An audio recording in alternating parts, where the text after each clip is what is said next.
Magandang umaga po sa inyong lahat, mga kapatid kay Kristo. Sa lahat po ng ating mga taga-subaybay sa iba't ibang online platforms at sa lahat ng ating mga kadiboto sa iba't ibang panig ng Pilipinas at maging sa buong mundo kung saan tayo ay naaabot ngayon ng ating live streaming. Mapayapang umaga din po sa inyong lahat. Purihin at dakilain natin ang ating Panginoon, ang mahal na poong Jesus Nazareno.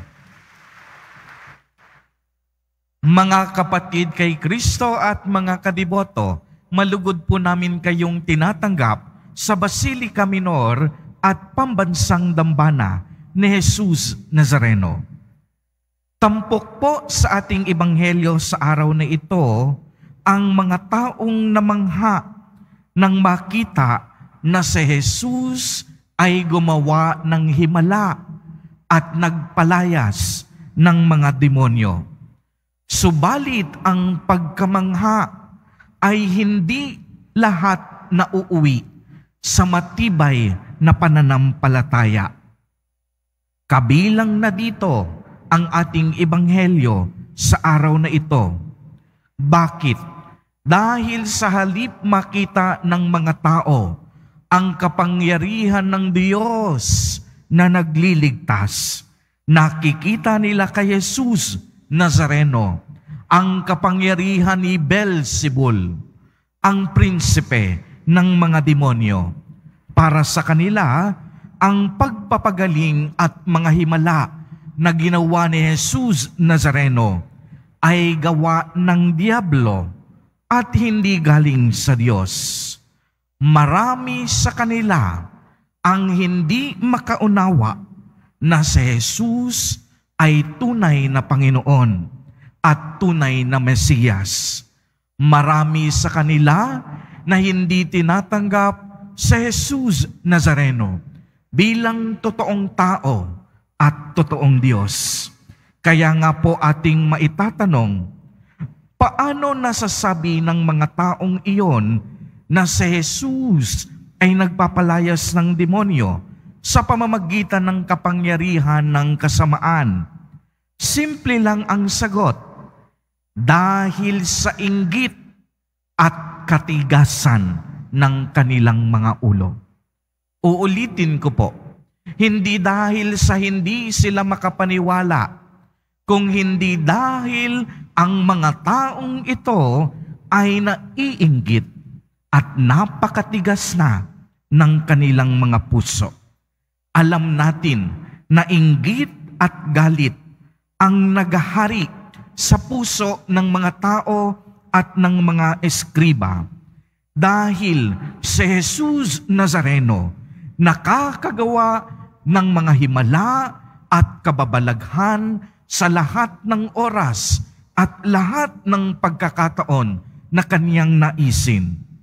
Sa kaniyang ministeryo at sa kaniyang gawaing misyon, hindi katakataka na si Jesus Nazareno gumagawa ng mga himala. Subalit kung mapapansin po ninyo, ang mga eskriba, ang mga taong lumilibak sa kanya, gaano man sila katagal nagpapakadulubhasa sa kasulatan ng Diyos, kahit isa, wala silang napagaling. Kahit isa, wala silang napalayas na demonyo. Kaya ganun na lamang ang kanilang galit at inggit na nararamdaman kay Jesus Nazareno. Kaya nga po masasabi natin na totoong-totoo nga, sa lahat ng mga tukso at problema sa mundong ito, madali tayong malito kung ano talaga ang tunay na mahalaga. Napakaraming bagay sa ating mundo ngayon, tulad ng mga paghihingalo, digmaan at paghihirap. Napakaraming sari-saring desisyon ang ating kinaharap sa bawat araw. Maraming bagay ang maaaring magdala sa atin kung saan tayo ay susubukin sa ating pananalig, sa ating pananampalataya at sa ating paninindigan. Alam po ninyo, ang lahat ng panggugulong ito sa ating puso at kalooban, nagmula ito sa puwersa ng kasamaan. Nais ng demonyo na mawala ang ating atensyon at focus kay Jesus Nazareno. Kaya gagawa siya ng maraming bagay upang ilayo tayo sa Diyos. Gagawa siya ng maraming bagay upang magalit tayo sa Diyos. At kapag nawala na ang ating focus at atensyon sa Diyos, diyan na tayo nagsisimulang mamuna. Maiinggit na tayo sa ating kapwa. Mag-iisip na tayo ng masama laban sa ibang tao. Diyan na rin magsisimula ang ating mapanghusgang pag-iisip laban sa ating mga kaaway at sa kapwa.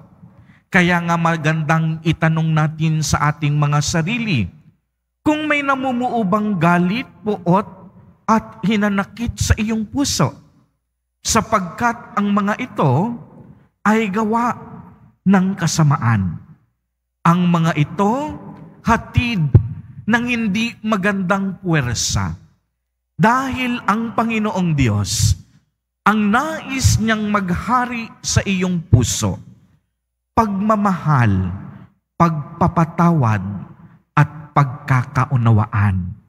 Kaya nga kung anumang bagay na hindi magandang mayroon sa iyong puso, tanungin mo ang iyong sarili kung kanino ito nanggagaling. Dahil sigurado ako na ang mga puot at hinanakit, hindi yan galing sa Diyos. Sapagkat ang galing kay Jesus Nazareno ay paghilom, kapatawaran, kapayapaan, at kalayaan. Kaya nga po mga kapatid kay Kristo,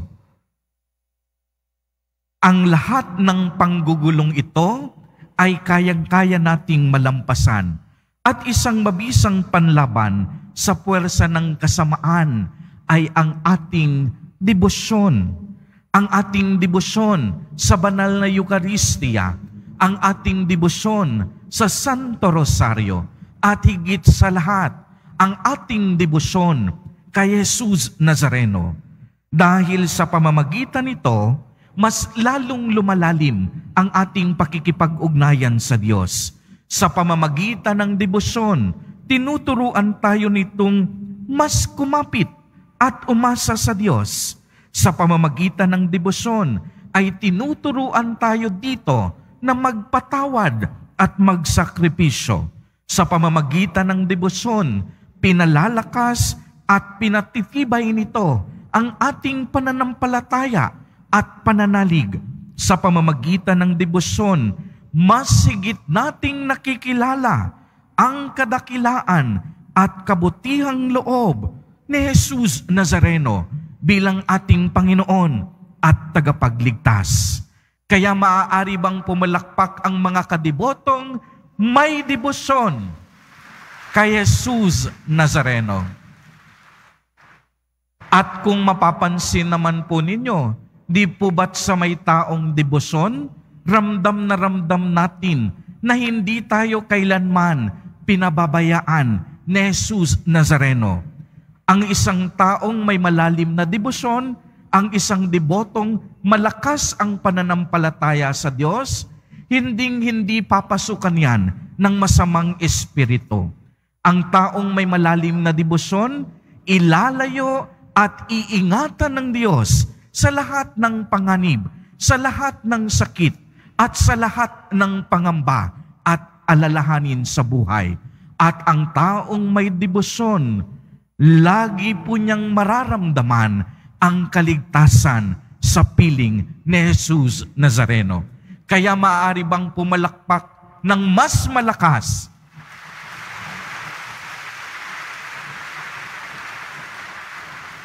ang mga kadibotong naniniwala na sa araw-araw, sa bawat paggising, alam natin sa ating puso na nilalayo tayo ni Jesus Nazareno sa lahat ng uri ng panganib at kapahamakan. Amen po ba? Kaya nga minsan mapapaisip tayo, sa dami ng problema na ating pinagdadaanan sa araw-araw, maitatanong natin, makakayanan ba natin ang mga ito? At ang sagot, isang malakas na oo. Sa ating ebanghelyo, si Jesus Nazareno ay gumawa ng himala. Si Jesus Nazareno, nagpalayas ng maraming demonyo. Si Jesus Nazareno, nagpagaling. Kaya si Jesus Nazareno, nais niya sa bawat isa sa atin na malampasan natin ang lahat ng pagsubok na ating kinaharap sa ating buhay. Subalit, meron po tayong kailangan gawin upang matanggap natin ng buong buo ang grasya at pagpapalang ito. Huwag na huwag tayong magdududa sa kabutihan at kagandahang loob ng Diyos.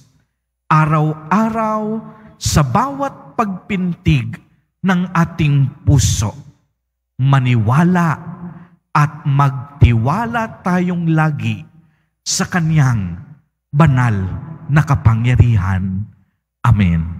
Purihin at dakilain natin ang ating Panginoon, ang mahal na poong Jesus Nazareno.